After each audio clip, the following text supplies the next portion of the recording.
Okay, orientation kids, listen.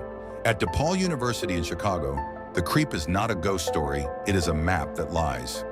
Everyone knows the Loop shuttle stopped behind the Lincoln Park campus, but there is a staff-only gate, the one by the old boiler room. Walk it at night and you swear you are still on the street you started on. Like your steps fold. Students say the gate badge reader flickers and the air smells like pennies right before finals week.